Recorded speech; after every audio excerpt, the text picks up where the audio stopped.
জঙ্গলটা দেখায় চারিদিকে। এই কেরালায় প্রথম আসা বন্ধুরা দেখেন কত জঙ্গল। এই জঙ্গলে এখানে রয়্যাল বেঙ্গল টাইগার আছে, তার মাঝখানে আমাদের রুম। কোনো আশেপাশে ঘর বাড়ি নেই, ভয়ঙ্কর এক জায়গা কেরালায়।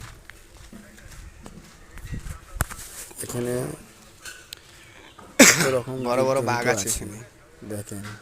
আপনারা কেউ বিদেশে আসবেন না বন্ধুরা, বাড়িতে আছেন বাড়িতেই ভালো থাকেন।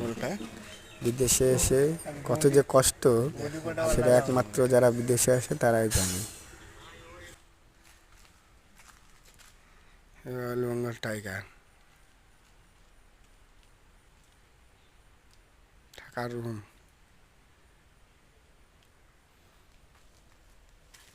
যেদিকে তাকাবা সেদিকেই জঙ্গল।